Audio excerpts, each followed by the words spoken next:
Okay. Okay. Good day, everyone. Gemar Tov, Chag Sameach. We should hear good news. It should be a good year for all of us. The Yom Tov of Sukkot follows hard on the great day of Yom Kippur. And naturally, that's a topic of conversation and interest amongst all of the Meforshim, all of the thinkers of Israel. And Yom Kippur is a day that transforms us.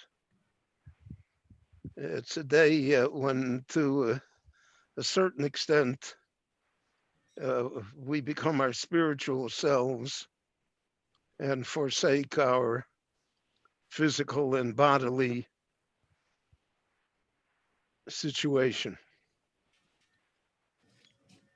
So we don't eat, we don't drink, we don't wear comfortable shoes, we refrain from things.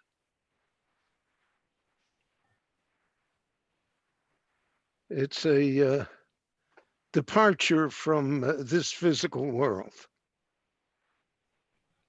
And because it's a departure from this physical world, we are able to elevate ourselves into a different world, so to speak, into a real world.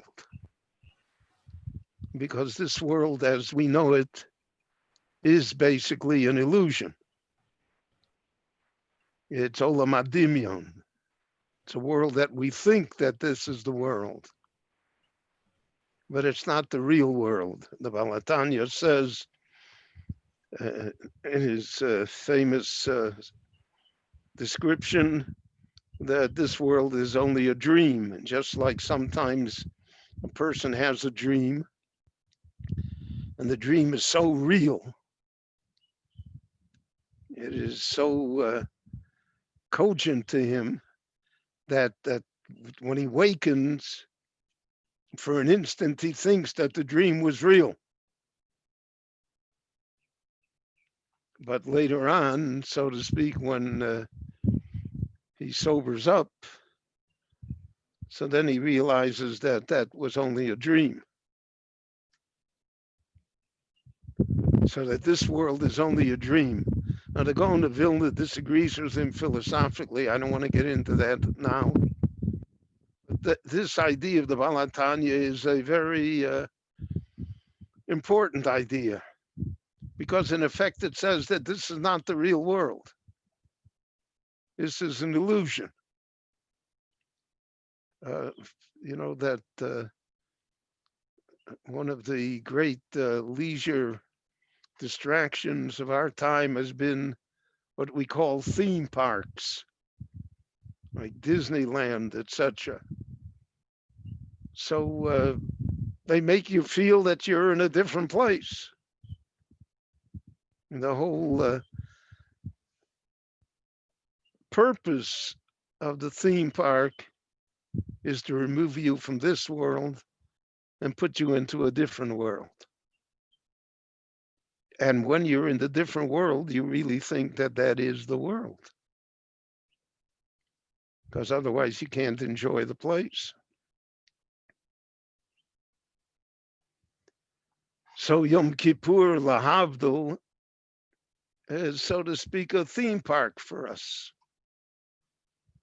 It takes us out of the mundane, everyday world that we think is the real world, and it transports us to a different world, a world of prayer and spirit and melody and contemplation, of holiness, of detachment from our weaknesses and physical desires. A world that the spirit within us for at least one day triumphs over the body. Now, there's a famous Gemara that records that a learned, pious Jew in the time of the Gemara had what we today would call a near-death experience. For an instant, he's in the next world. He's not here any longer.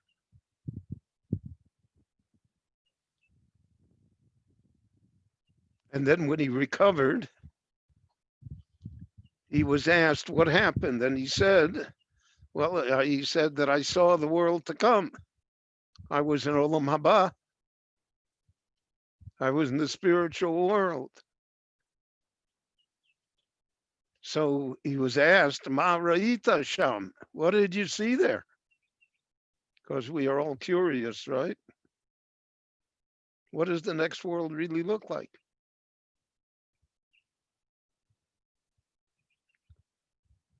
So he said, Olam Hafuch Ra'isi. I saw an upside down world. Elyonim Lamata v'Tachtonim Lamala. The great people in this world, there they are on the bottom. The lowly people in this world, they're on top. So the Amora who heard this responded, you didn't see not Olam Hafuch, Olam Boru Ra'isa. You saw the world clearly for once. That's the real world, not the illusion of the world that we see now.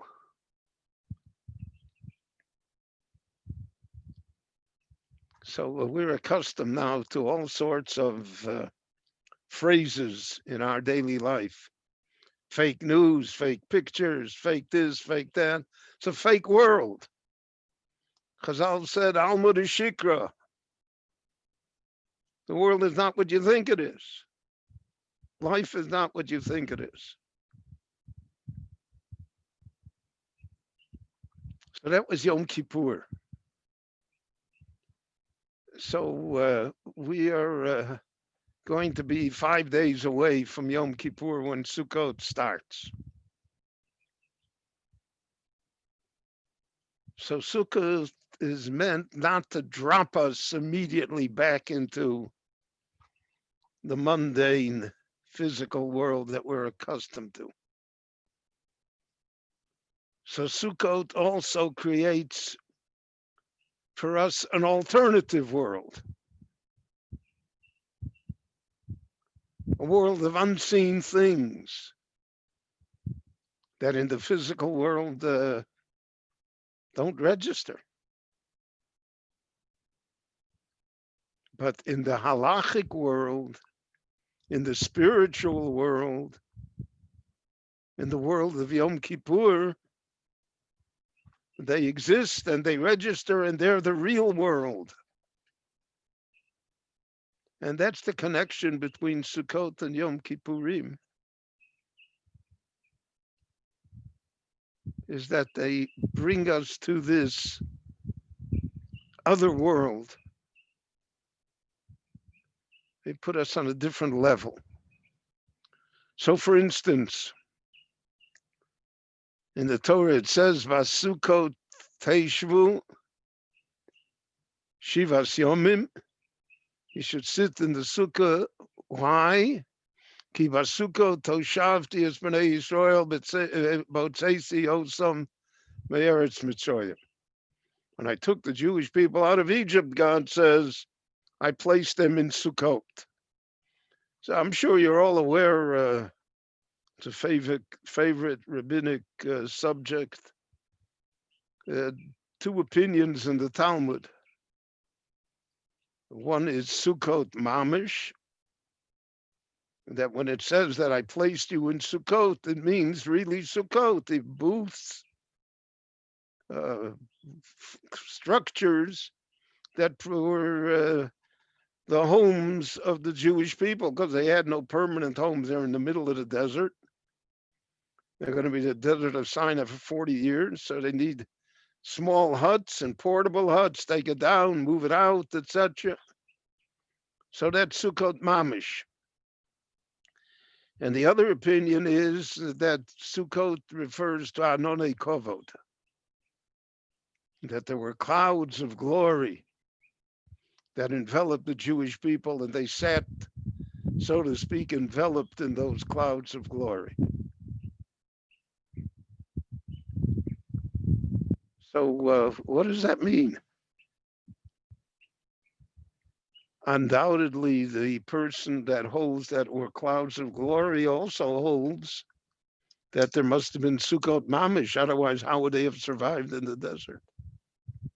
They have to have some sort of structure, some sort of protection.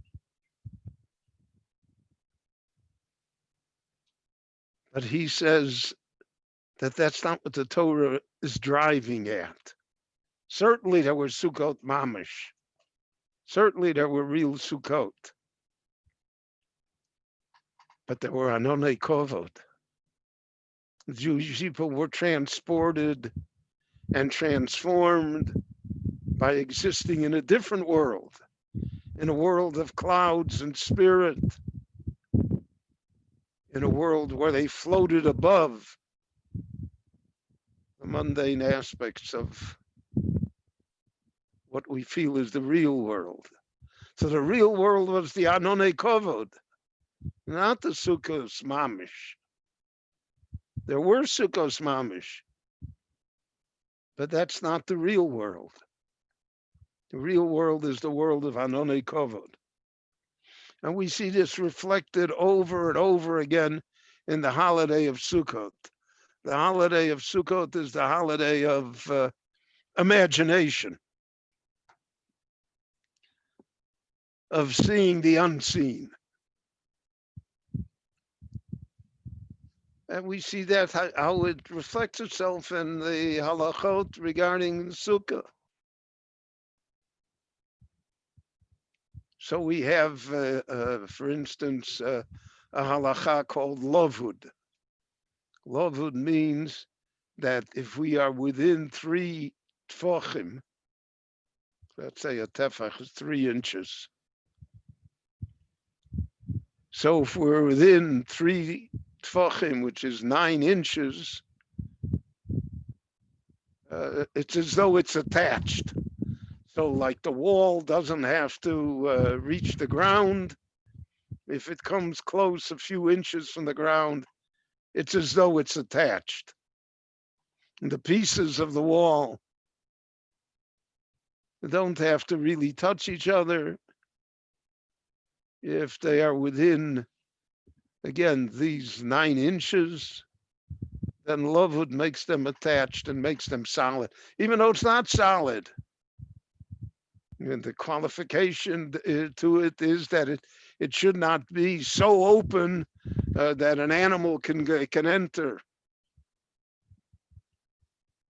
But nevertheless, it's an imaginary wall. In reality, in the world that we live in, so to speak, it's not attached. It doesn't reach the ground. It doesn't touch the next wall. Yet in the halachic world, in the world of the spirit, in the real world, in the world of Anonei Kovod, that's perfectly fine. You see that it is attached. And we have countless other halachas like that. We have halacha of dofen akuma, that if the wall doesn't reach the schach,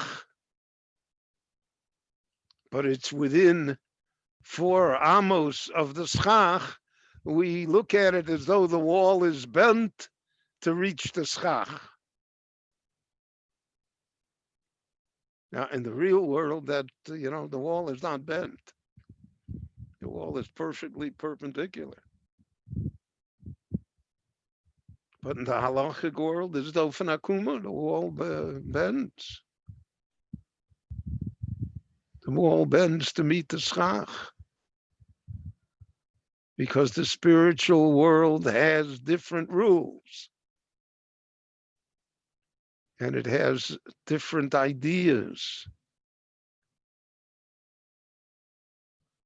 And one of the ideas is that the holiness of the schach overcomes the solidity of the wall. So the wall has to bend because of the magnetism of the holiness of the schach. So that's a matter of imagination. In reality, that's not here. But I imagine that that's the way it is, and it is the way it is. It works just fine.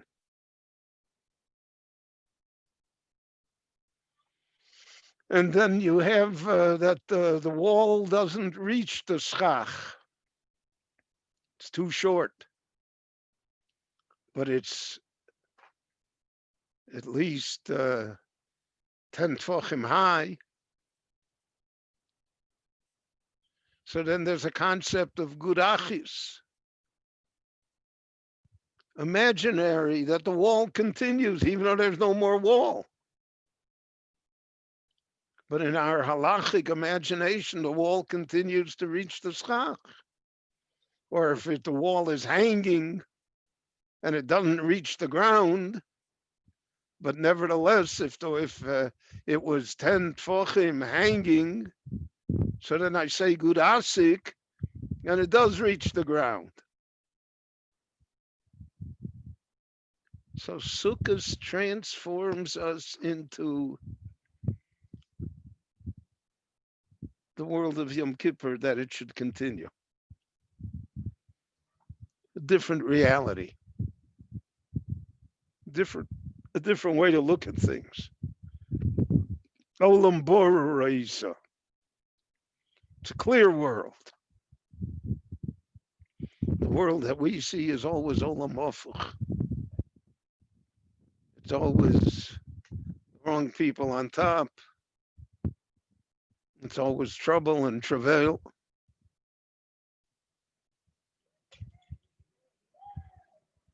I was struck by an interview that I saw with the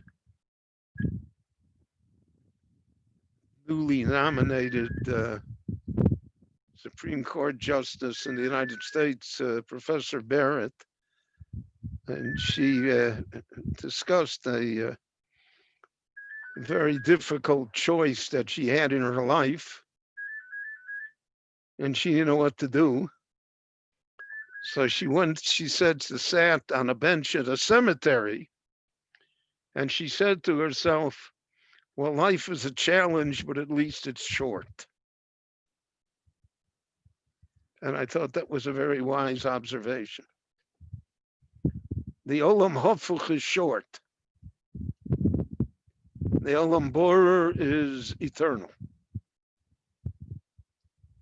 The Sukkah, the Anonei Kovod is always here. It'll always be here. And the greatest gift that we can give our children and grandchildren and all future generations, all humanity, is to be able to see the Olam Borer and not to be discouraged by the Olam Hafuch that we live in. And so part of that on Sukkot is that we have the tradition of Ushpizin. Ushpizin are unseen guests.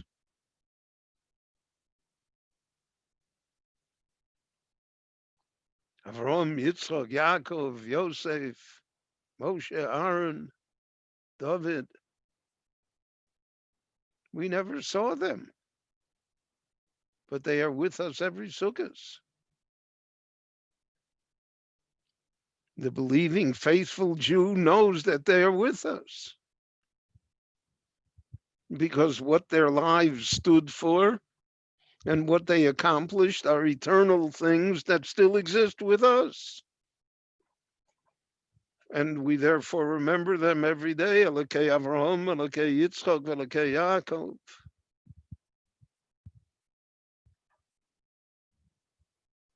So unseen guests, yeah, they're the real guests.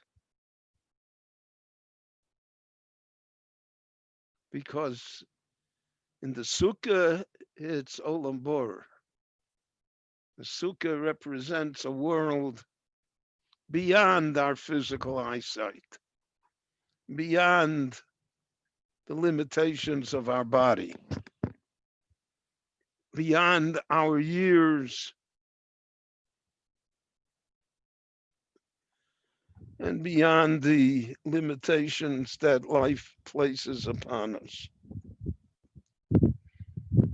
So that's why the Torah called it Zman Simchatenu.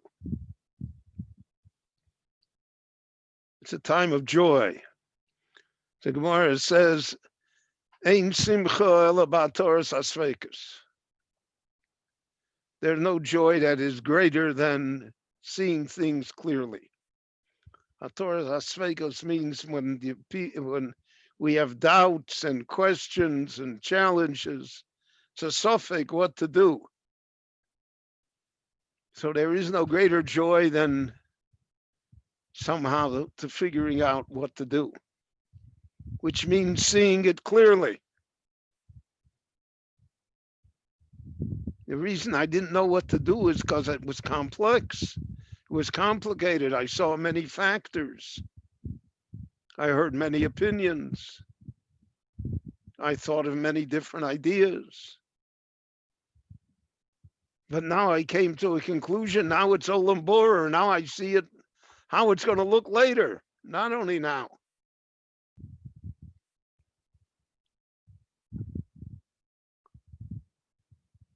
If we say on Yom Kippur, Erev Yom Kippur in the Slichos, Mochor Ye'os Hazeh. Tomorrow will tell what today was. So that's not only our fate, which is signed and sealed on Yom Kippur for good and for health, but that is also what it will look like later. What does it look like 100 years from now? What do your great-grandchildren think of it? What will they say of us? So the Jewish people always lived in a world of mochor. Tomorrow, not today. Tomorrow it'll be clear. The suffix will be answered. That's what the famous phrase meant. Mashalo yasa seichel yasa azman. What we can't figure out with our human ingenuity, let time pass and you'll see that a lot of it will disappear. I learned early in my career, I always try to answer every phone call. And I always try to return every phone call because people are rightly insulted if you ignore them. But many times I learned that if I called back 2 days later or 3 days later, because that's when I got the message, the problem had somehow dissipated. It was no longer the urgent matter that the caller thought it was. And that's true in so many respects of how we deal with life. It's the immediacy that destroys us. And we live in a time of immediacy, right? I remember, just to show you how old I am, when the first PC computers were on the market, they advertised that in 30 seconds, you'll be able to transmit a message. Well, to anybody that has a computer that tries to sell a computer that takes 30 seconds is not going to get anywhere today. Today, it's in a millisecond. Greater speed, 4G is not enough. You got to have 5G. For what? For why? Because there's no concept of mocher. There's no concept of what the long run is. We only see the immediate, and we don't see that very well either. And that's really what the Gemara says. Olam hofuch ra'isi, that's the immediate. Immediately I see it's an upside down world and the wrong people are in charge. That's all. Olam bor ra'isa. No, if you want to see clearly, you have to see down the ages. And that's one of the problems that's existed within the Jewish world. All of the progressive ideas that have existed for hundreds, if not thousands of years, that we're going to improve Torah, that we're going to make us more acceptable and current and better.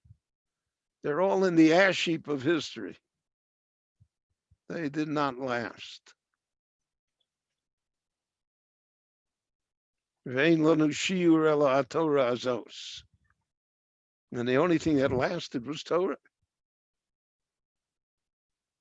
It's the same idea that exists in Sukkot. We sit in Sukkot because our ancestors, when they left Egypt, sat in Sukkot. Well, what do I care what my ancestors sat in? I want to sit in a comfortable house. I want to have my air conditioning on. You don't realize that if you don't sit in the sukkah, you have no future. And that's why at the end of Sukkot, we say that I should be zoche leishev b'sukkah shel ora shel livyosan. In the Messianic era, this great mythical creature, the Leviathan,